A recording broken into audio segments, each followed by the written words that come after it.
Bonjour à toutes et à tous et bienvenue dans Smart Patrimoine. Smart Patrimoine, l'émission qui vous accompagne pour tenter de décrypter et de comprendre les tendances dans le secteur de la gestion de patrimoine. Une émission que vous pouvez retrouver tous les jours sur Bismart for Change, sur les réseaux sociaux de Bismart for Change. Et bien sûr, vous pouvez nous écouter en podcast sur toutes les plateformes de podcast. Au sommaire de cette édition, nous commencerons tout d'abord avec Patrimoine thématique où nous aurons une question centrale qui va nous animer.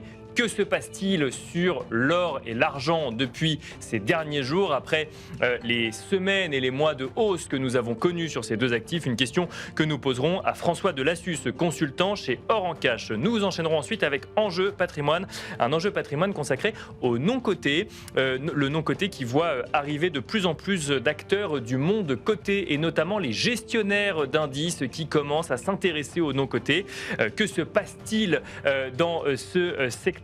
Nous poserons la question à Paul Moreno-Blosville, le président d'Opale Capital. Et puis enfin, dans la dernière partie de l'émission, nous ferons un focus sur l'investissement hôtelier, donc dans l'œil de l'expert, avec Benjamin Prodhomme, l'associé gérant de Césambre Capital. On se retrouve tout de suite sur le plateau de Smart Patrimoine. Que se passe-t-il en matière d'investissement sur l'or, mais aussi sur l'argent? C'est la question qui va nous animer à présent dans Patrimoine thématique. Et pour cela, nous avons le plaisir de recevoir François Delassus. Bonjour François Delassus. Bonjour. Consultant chez Or en Cash. On a vu il y a quelques jours, quelques semaines presque, l'or dépasser les 5 000 $. Quand l'or avait dépassé les 4 000 $, on parlait déjà d'un nouveau plus haut historique. L'or a dépassé les 5 000 $. Et depuis, les dernières 72 heures, toute fin du mois de janvier, tout début du mois de février, l'or a perdu 20% en l'espace de 2 jours et demi, l'argent a perdu 40% en l'espace de 2 jours et demi. Qu'est-ce qui se passe en ce moment sur ces deux actifs, François Delassus? Alors, ce qui se passe, c'est et on va expliquer un petit peu l'historique néanmoins de ces derniers mois, et en particulier du mois de janvier. Ce qui se passe, et pour aller assez rapidement, c'est un débouclage de positions spéculatives d'investisseurs qui est américains, en particulier occidentaux, et pour l'or, et pour l'argent plutôt des Asiatiques. Voilà. Alors, en ce qui concerne l'or, aujourd'hui, si vous regardez, le cours de l'or est à 4 900 ce matin. Il remonte aux 5 000. Et c'est vrai que sur le mois de janvier, on a eu une période jusqu'au 26 janvier de hausse régulière qui nous a amené à dépasser le seuil historique des 5 000 $ le 26 janvier. Et brusquement, en moins de 2 jours, l'or est passé à 5 600 $, ce qui est énorme. Bien sûr. Une journée après, il y a une chute très brutale qui a commencé à 12% pour terminer à 18%. Et on a perdu presque 1 000 $ en 48 heures. Ce qui est énorme. Alors, certains expliquaient qu'il y avait eu d'abord, c'était un peu un moment de tout vendre, parce que certains, forcément, comme il y a une position spéculative, quand il est arrivé à 5 600, les gens ont voulu prendre des bénéfices aussi. En particulier, ceux qui sont placés sur de l'or papier, pas sur l'or physique, parce qu'on ne court pas vendre son lingot ou ni ses pièces d'or à la boutique du coin, parce que quand même, généralement, vous avez un cours qui est le cours du spot, mais vous avez surtout le cours du fixing de Londres, du matin et de l'après-midi qui prend en compte. Donc, il y a eu ce débouclage des positions d'investisseurs, en particulier occidentaux. Parce que ce qu'il faut voir, c'est que quand on regarde les chiffres qui ont été publiés sur l'année 2025 de la demande de l'or qui vient d'être publiée par le World Gold Council, on s'aperçoit qu'il y a eu un achat massif d'ETF sur le 4e trimestre de l'année 2025, en particulier d'investisseurs institutionnels et particuliers américains. D'accord. Et là, on pense qu'il y a une volonté de spéculer un peu à la hausse. Il y a dû avoir aussi des contrats à terme, etc., de spéculer à la hausse. Et il y a eu, premièrement, donc, cette décision de tout vendre un peu pour prendre ses bénéfices, accélérée par le fait que, alors c'est ce qu'on explique, que le président Trump a finalement nommé comme nouveau président de la Banque centrale, alors remplaçant Jerome Powell, un garçon qui s'appelle Kevin Warsh et qui est davantage connu comme étant dit un faucon, quelqu'un qui défend plutôt la lutte contre l'inflation plutôt que de baisser les taux d'intérêt. Comme vous savez très bien que lorsqu'on est dans un environnement de taux bas, l'or a tendance à performer puisque l'or ne produisant ni coupons ni dividendes, quand vous avez des taux d'intérêt qui sont plutôt bas, généralement, le coût de détention de l'or devient intéressant. D'accord. On s'attendait, si vous voulez, certains s'attendaient à ce que, sous l'impulsion très forte du président Trump, quand je dis très forte, Oui, assez violente. C'est un euphémisme, oui, voilà. bien sûr. Qu'on baisse de nouveau et qu'il nomme peut-être un président plus à sa botte. D'accord. Maintenant, on ne sait pas ce qui va avoir. Donc ça a créé ce mouvement d'ampleur. Et ensuite, ce qui se passe, c'est que vous avez des appels de marge. Oui, bien sûr. Et on a même vu le COMEX d'ailleurs revoir, réviser les marges nécessaires. Ça devient technique, et ce qui fait que c'est en cascade et ça baisse. Alors, Mais donc, si je comprends bien, ça a commencé par des prises de position sur des positions spéculatives et accentué ensuite potentiellement par cette nomination à la tête de la Fed. Exactement, qui fait que les gens se sont dit, c'est fini, on va avoir quelqu'un qui va faire remonter le dollar, parce que ce qu'il faut voir aussi, c'est que, vous le savez très bien, comme l'or est coté en dollars, lorsque le dollar baisse, l'or a tendance à monter. Vous avez vu qu'avec la nomination de Kevin Warsh, le dollar est remonté. Bien sûr. Ce qui est un élément aussi qui fait porter à la baisse l'or et les autres métaux précieux qui sont cotés en dollars. Donc, c'est tous ces éléments-là.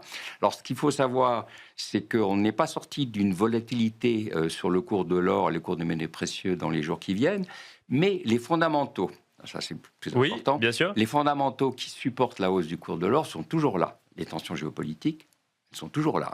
On a l'Iran, on ne sait pas très bien, mais elles viennent s'ajouter. Pour l'instant, ça a l'air de se calmer un petit peu.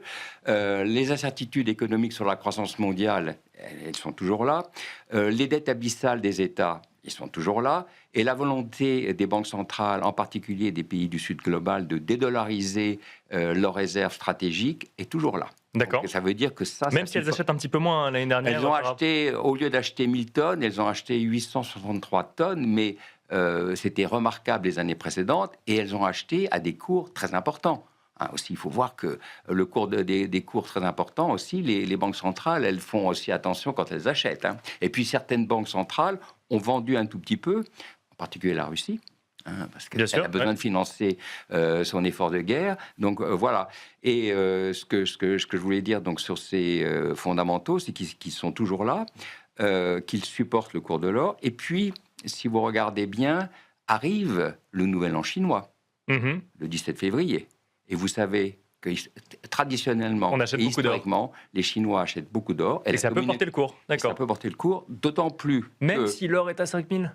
Justement, généralement, comme il a baissé, et les Asiatiques... Oui, il a baissé, mais il reste sur des plus hauts. Oui, oui, mais enfin, ils achètent. Et puis, si vous regardez ce qui se passe en Chine, ils n'ont pas tellement d'options sur l'investissement. L'immobilier, aujourd'hui, n'est pas forcément ce qui marche le mieux en Chine. Donc, il y a une volonté de la communauté asiatique dans le monde qui est très portée sur l'or. Donc, ça devrait faire plutôt supporter la hausse du cours de l'or. Deux questions, toujours pour bien comprendre ce qui se passe sur l'or et puis, donc, par extension, l'argent, mais restons plutôt sur l'or. Est-ce que vous, qui suivez ça depuis de nombreuses années, qui n'avez sûrement jamais connu l'or à 5000 $, est-ce que c'est une situation normale au vu effectivement de ce qui porte le cours de l'or que vous nous avez donné, mais est-ce que selon vous, qui suivez ça depuis longtemps, historiquement, c'est une situation normale, un or à 5000 $? Et deux, est-ce que ça a toujours son rôle de valeur refuge qu'on connaissait historiquement quand on voit une telle volatilité sur les dernières 72 heures? Bon, disons que sur la poursuite du cours de l'or aujourd'hui, c'est vrai que c'est un chiffre très important, mais qui est lié aussi, il ne faut jamais oublier que l'or est rare. Est-ce qu'il est plus rare aujourd'hui qu'il y a 3 ans ? La demande des banques centrales est un élément très important aussi de la hausse du cours, parce que ça devient quelque chose, si vous voulez, structurel. Vous avez des éléments conjoncturels comme les tensions géopolitiques, mais vous avez des éléments qui deviennent structurels. La volonté de dédollarisation, ça ne va pas partir du jour au lendemain. À partir du moment où on a un monde qui est de plus en plus fragmenté, avec des grandes régions qui s'affrontent, la seule devise internationale, à part l'or, à part, je veux dire, le dollar, l'euro et le yen, la seule devise internationale, j'ai oublié la livre, bien sûr, oui. Mes amis anglais pourraient m'en vouloir, c'est l'or. Et dans des pays... Mais il y avait déjà cette volonté quand l'or était à 3500 ou 4000. Oui, mais ça monte régulièrement parce que les tensions géopolitiques, si vous voulez, en plus, avec le président Trump, il remet la pièce dans la machine tous les jours presque, avec ces tensions. Donc, c'est difficile à expliquer, mais néanmoins, il y a tous ces fondamentaux-là supportent ce cours de l'or. Donc 5000, c'est vrai que si vous regardez, alors, pour vous donner un peu plus de perspective, vous savez que le LBMA, qui est le marché international de Londres, réunit généralement, interroge chaque année les analystes spécialisés dans les métaux précieux sur leurs prévisions de cours pour l'année 2026. Sur les 31 experts qui ont été interrogés, ça a été fait le 15 janvier à peu près, les 31 experts qui ont été interrogés par le LBMA, 28 prévoyaient d'atteindre les $5 000. Bon, ça a été atteint beaucoup plus vite qu'on ne le pensait, ça c'est vrai. Et certains autres pensent qu'on franchira le seuil des $6 000 avant la fin de l'année. Avant fin 2026. La Deutsche Bank, hier, si vous regardez, prévoit toujours $6 000 pour 2026. Alors, ce qu'il faut regarder aussi, et moi je parlerai aussi du physique, en France aujourd'hui, on achète en euros. On est sur un plafond très élevé aussi en euros. On est remonté à plus de 4100 aujourd'hui en euros. Donc, et puis, ce qui est très important, je pense, c'est vous avez les spéculateurs, vous avez les spéculatifs, vous avez des contrats à terme, vous avez des dérivés, vous avez plein de choses, mais vous avez le physique. Et il faut bien isoler, et moi je parle du physique, il faut bien isoler, si vous voulez, l'investissement dans leur physique qui doit être vu. Et les gens, s'ils investissent dans leur physique aujourd'hui, c'est pas tellement pour la performance à court terme. Bon, cette performance arrive, c'est extraordinaire parce qu'on n'a jamais eu des performances aussi importantes sur des périodes aussi courtes. Mais les gens, une fois qu'ils l'ont acheté, ils le gardent parce qu'ils savent. Et donc on revient sur ce rôle de valeur refuge qui est toujours réel aujourd'hui. C'est parce que, parce que qu'est-ce que vous avez comme actif aujourd'hui qui ne présente pas de risque de défaut dans le monde? Il n'y en a pas beaucoup.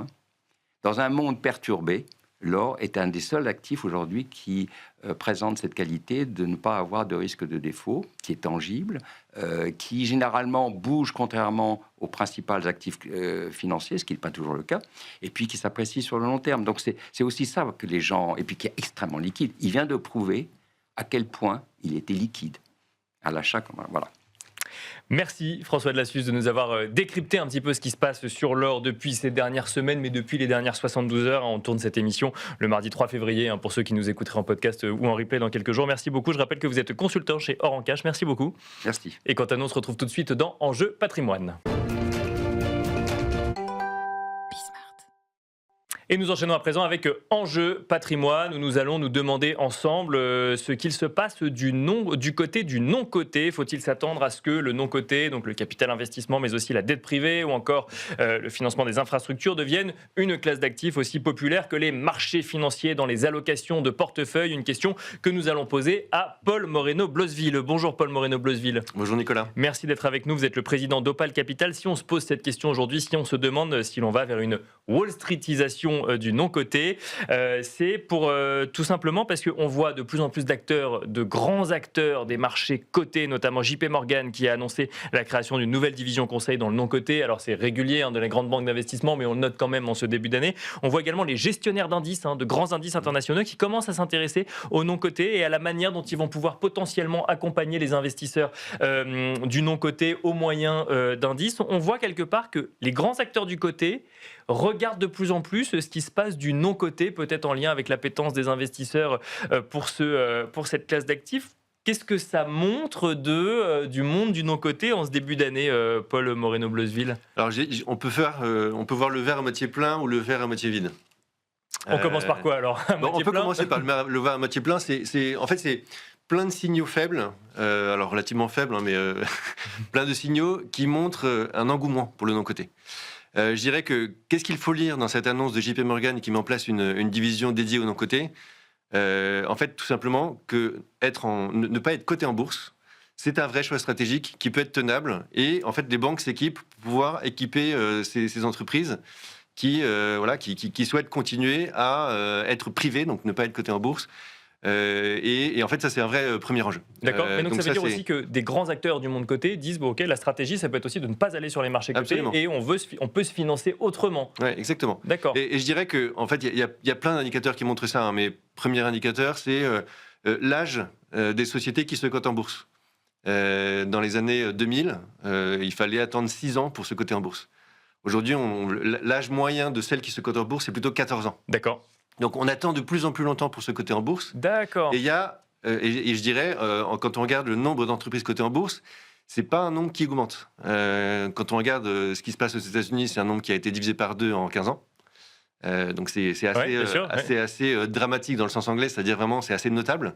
En Europe, on est plutôt flat. Donc il y a un vrai sujet sur le fait de ne pas se coter en bourse, où c'est de plus en plus un choix assumé. De ne pas y aller. De ne pas y aller. C'est plus la sortie forcément d'une stratégie de capital investissement et c'est plus forcément un moyen d'accompagner la croissance. Exactement. Et en fait, ce qu'on voit, c'est qu'effectivement, on a l'ampleur du private equity, on a l'ampleur des banques qui commencent à équiper aussi en termes de division pour accompagner ces entreprises dans le non-coté et rester non-coté. On peut citer l'exemple de la plus grosse entreprise non-cotée aujourd'hui, c'est SpaceX. Ouais. Elle est plus grosse que... Alors effectivement, il y a des qui sujets potentiellement pourraient aller en bourse. qui pourraient aller en bourse, mais effectivement, jusqu'à présent, c'est une entreprise qui dépasse le milliard de valorisation et qui n'est toujours pas cotée en bourse. Ouais, donc elle est plus grosse que la plus grosse entreprise en France. Bien sûr. Donc c'est assez notable. La plus grosse entreprise cotée en France. Pardon, oui.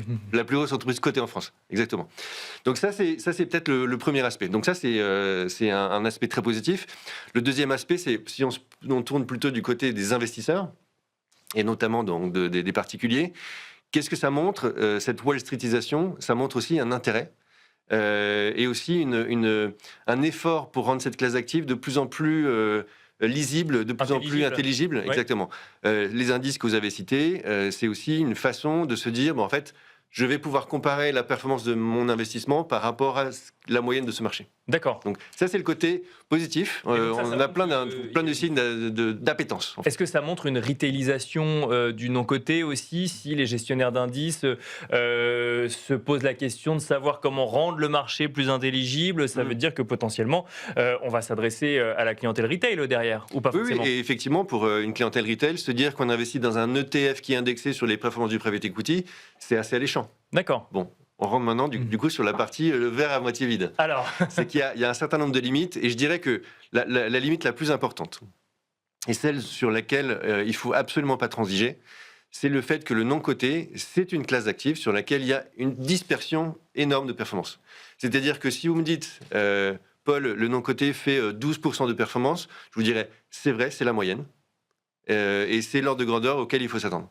D'accord. Mais derrière, en fait, c'est une classe d'actifs sur laquelle les performances vont de négatif à plus 30%.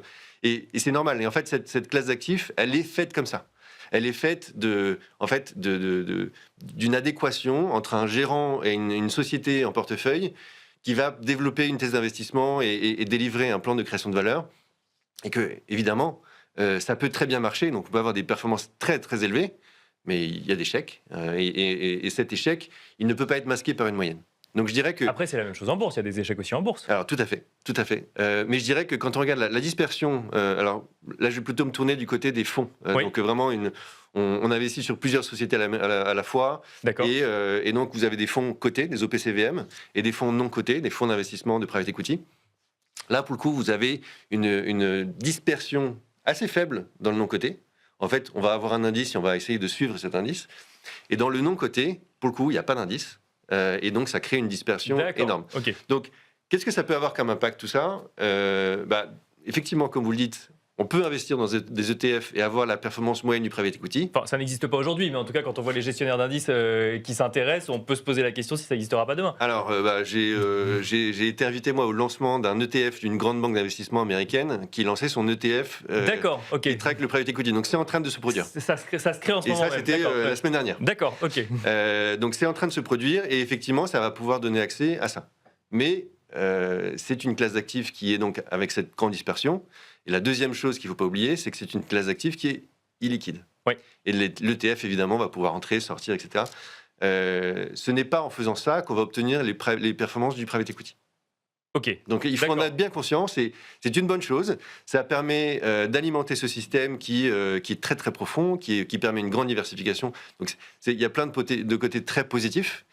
Mais pour celui qui veut avoir les performances du private equity, en fait, c'est pas comme ça qu'on va y arriver. D'accord. Et justement, ça rejoint la prochaine question. Est-ce que ça facilite pas l'investissement pour celui ou celle qui se pose la question d'en intégrer dans la gestion de son patrimoine, mais qui appartient à la clientèle retail, alors peut-être fortunée, plus ou moins fortunée, mais en tout cas qui a un comportement particulier en matière d'investissement? Alors, je dirais que le particulier qui souhaite avoir du private equity dans son portefeuille, effectivement, l'ETF va pouvoir être une façon d'y être exposé. D'accord. Mais ce n'est pas la façon dont les institutionnels qui obtiennent des performances les plus élevées s'y exposent. D'accord. Et la façon de le faire de façon la plus correcte possible, d'un point de vue de l'adéquation entre la théorie et la pratique, c'est d'accepter cette illiquidité.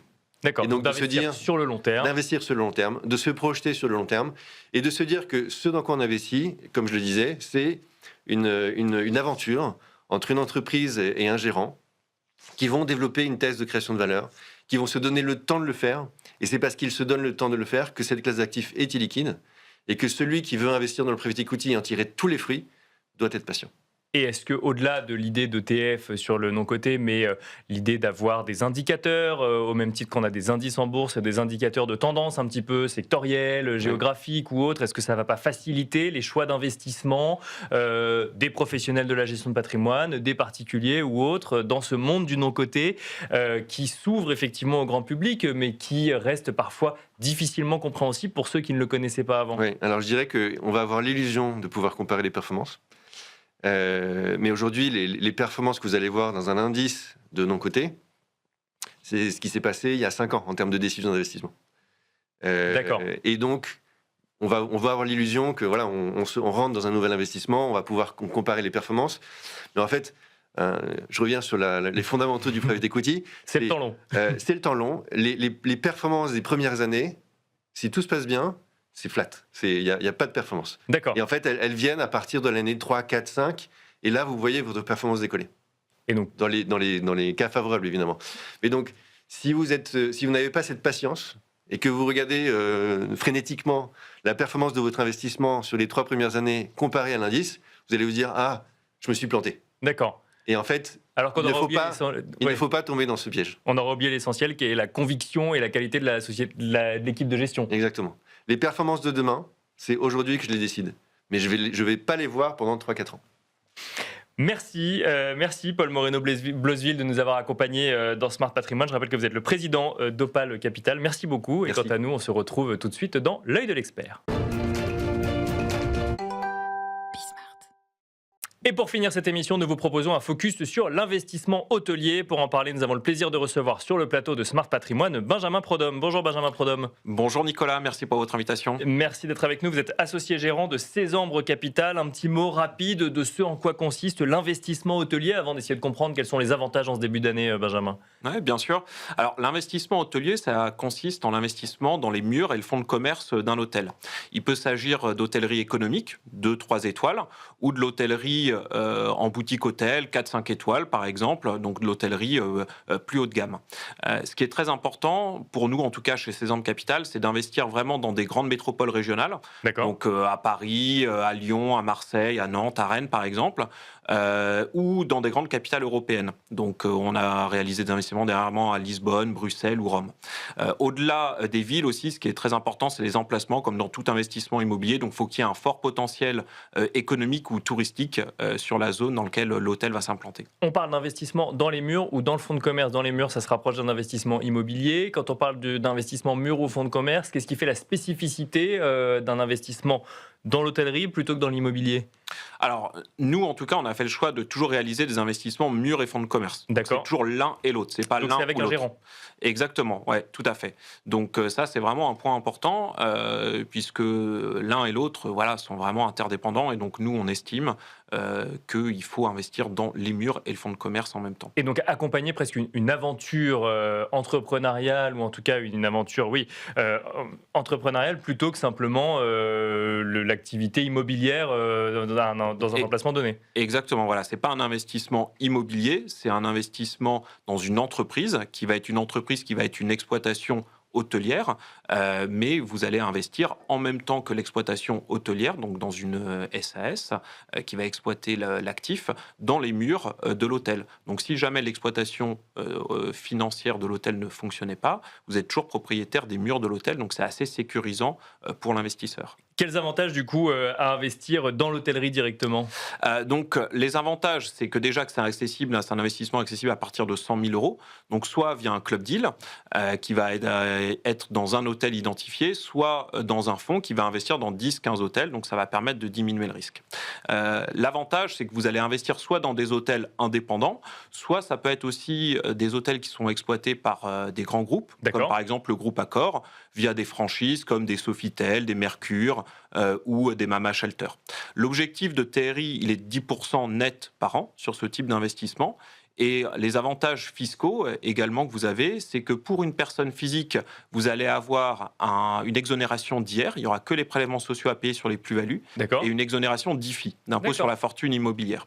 Et pour les personnes morales, vous allez avoir un IS à taux réduit qui va être entre 0 et 15%. Donc c'est très intéressant. C'est intéressant parfois d'investir aux côtés de grands noms de l'hôtellerie. Vous avez des exemples concrets de clients, enfin de projets d'investissement sur lesquels vous avez accompagné un certain nombre d'investisseurs ? Bien sûr. Là, pour vous donner quelques exemples, on a accompagné des investisseurs qui ont investi dernièrement dans un hôtel 2 étoiles à Paris-Montparnasse, qui est en cours de réhabilitation et qui va être transformé en 4 étoiles.